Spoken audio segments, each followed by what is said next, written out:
This is Scams and Cons News with Jim Grinstead. Scammers are increasingly sending couriers to people's homes to collect money, and a New York man tried to scam an 82-year-old woman out of nearly $1 million. But we begin with the scam in New York City, where con artists are playing Good Samaritans in a pigeon drop scheme that has netted them nearly $500,000. NBC 10 in Philadelphia tells how it goes down. Watch this choreographed scam. The victim just withdrew cash from a Queens bank when she stopped at an intersection. See the guy on the corner? He uses a tool to puncture her rear tire while the car is still in motion. When the tire goes flat, another person pretends to help the driver but instead distracts her, while another thief grabs money from inside the car. They're throwing darts right where they want to hit bullseye, or most likely to hit bullseye, where they're going into areas with an influx of jewelry stores. So what they're looking for is any vehicle, whether it be a UPS vehicle, a personal vehicle. Same scam, different location. This time Manhattan. Watches this woman drops cash near a UPS truck. She tells the driver, "Hey, can you help me? There's some money over here." When the driver moves to pick it up, her partner in crime sneaks into the back of the truck And the packages are gone. Assistant Chief Jason Savino says detectives are actively searching for the man and woman involved. The alleged ringleader has been arrested but released and suspected of still orchestrating scams. We actually made an arrest on a male 39, and this individual we feel is orchestrating these incidents. This individual has been arrested 8 times since May of 2024, and this plays towards the recidivism we're talking about. 8 arrests in a matter of 7 months, all felonies, all for predominantly the same thing, and he's out and about in the streets right now. Police say they can link this team to at least 3 incidents, making off with an eye-popping amount. Just shy of $500,000. They like the good stuff. The Rolexes, the APs, the Tiffany jewelries. A Glen Rock, New Jersey couple was scammed out of $100,000 after sharing their banking information with a fraudster who called them. Police say the couple reached out after discovering unauthorized transactions across 3 of their bank accounts. The couple initially received fake text messages warning of suspicious charges on credit accounts. Soon after, they received a call from someone claiming to be a bank representative who said there were fraudulent charges on their accounts and asked for their banking details to reverse the transactions. After providing their information, the couple later found unauthorized wire transfers totaling more than $100,000. The Bergen County Prosecutor's Office, along with Glen Rock Police, are working to stop payments and continue to investigate the case. In Chicago, a man convicted of scamming seniors in a reverse mortgage scheme has been sentenced. Mark Diamond was sentenced to 205 months in prison. That's just over 17 years. Diamond was also ordered to pay $2.7 million in restitution. Prosecutors say at least 122 victims were targeted, losing about $10 million in the equity of their homes. Scammers in the Atlanta area have revived a funeral scam that preys on victims' families. Fox 5 tells how the original scam worked. 2 families who were planning to bury loved ones on Saturday received calls from someone saying they were with Darby Funeral Home. The caller said they needed money or the funeral wouldn't happen. We need you to Venmo us $1,500 to proceed with the funeral. Darby says, fortunately, both families were skeptical and did not send the $1,500. However, Darby says he sees where some people could fall for it. Their hearts are broken and they're not thinking clearly. Plus, many people just aren't used to planning funerals. It's just not something they do every day, so they don't really know the process. So that's why people could be an easy target. Darby says most funeral homes will discuss fees when the arrangements are made. He still can't get over the cruelness of this scam, and it makes him mad that the scammers dragged his name into it. It upsets me that somebody would use our hard-earned, honorable business, to try to scam somebody, but it hurts me more that you would take advantage of somebody at the worst time of their life. That's just the lowest of the low, in my opinion. The scam is back using the name of a different funeral home. this one in Decatur, Georgia. This is Scams and Cons News.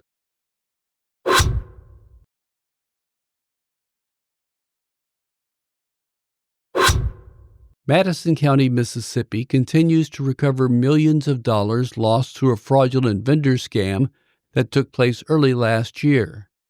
County Administrator Greg Higginbotham shared the latest updates saying, quote, "In the past couple of weeks, I've received an additional $500,000, bringing the total recovery to $2.1 million.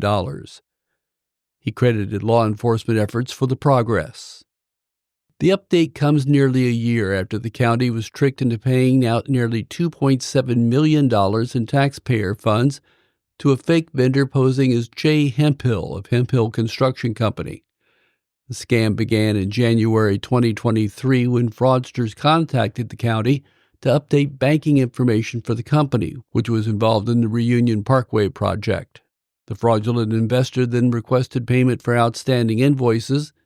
The county mistakenly sent two large payments, one for $129,000 and another for more than $1 million.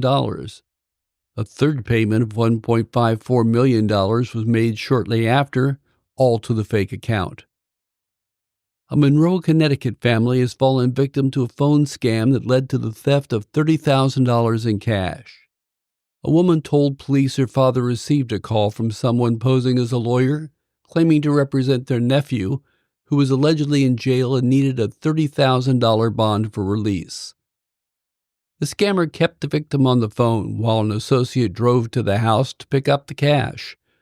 After handing over the money, the family realized it was a scam when the caller continued to ask for more. The family then contacted police. Police said the callers often create a sense of urgency and that no legitimate agency would send someone to a home to retrieve cash. A woman got a call from someone she thought was from Amazon trying to protect her account. It turned out to be a scammer. Listen to WTAT and what it has to say. Colleen depends on Amazon to do most of her shopping. When she received two identical $74 charges on her credit card recently, Colleen Googled what she believed was the customer service phone number for Amazon, but it wasn't. Instead, someone impersonating customer service started asking her questions. And then it led to them asking if I was trying to purchase a $350 Apple Watch, and I said no. And that led to them saying, hang on, I think your account might be compromised or red flagged. You were transferred to this guy. Mm-hmm. A man identifying himself as Agent John Davis from the Federal Trade Commission sent Colleen his credentials. It wasn't Davis. The image was likely stolen from social media. The man on the phone gave her disturbing information. He tells you that you were a victim of identity theft, and what did you have to do? And he said, right now, he said they could be trying to wire and get all of your money out of your account. She was sent this official-looking letter from the FTC. It claims there was fraudulent activity involving her Social Security number, and Davis said her bank account could be drained at any time. It was really important if I could get ready really quick and get to the bank. We needed to get my money out of the bank and get it to a secure place. What happened next is tragic for Colleen as she went to her bank. I told him how much I had in there, and he told me to withdraw everything but the $700. And so I told the lady that, I needed to withdraw $19,000. And I said I needed it in cash. She was directed to this tobacco and vape shop in Fountain City because inside there is a Bitcoin ATM machine where she was directed by Davis to create an account. It asked for my Social Security number. So I put that in. And then he sent me a barcode and had me scan that into the machine. And then had me put $15,000 in there. Next, Colleen went to this women's apparel shop in Knoxville, to both locations. There, at Davis's direction, she purchased $4,000 in prepaid money cards and gave him the numbers on the cards. She was told not to say anything to anyone about the situation. He could tell I was frustrated because I was crying and I broke down. I said, this just doesn't feel right. And every time I questioned him, he had an answer for me and, was trying to make me think that, this is all legit. And I thought, this has got to be real because I was the one who called Amazon, and they transferred me to him.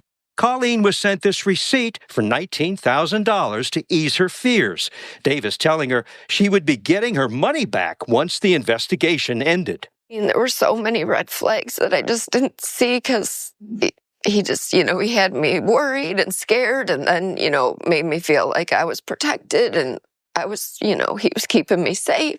The real FTC says the suspicious charge on your Amazon account scam has snared thousands of victims across the country. The FTC warns if you were told to put your money in a secure account to protect it, that's a scam. If you were told to deposit cash at a Bitcoin ATM to protect your money, that's a scam. Never thought I would fall for anything like that. I just thought it was real because I called Amazon. If they would have called me, I would have never entertained any of that. Now, key points to remember about this customer service scam. Amazon will never ask for your credit card number or bank account details over the phone. Be wary of urgency. Scammers often create a sense of panic to pressure you into acting quickly, as they did to Colleen. A 19-year-old man pleaded guilty in Maryland District Court to defrauding an 82-year-old woman from Montgomery County out of $900,000 and attempting to steal an additional $2.5 million. The New York man faces up to 40 years in prison and potential fines of $55,000.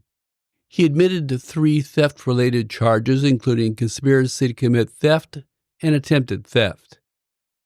The scam began in April 2024 and continued until July 2024.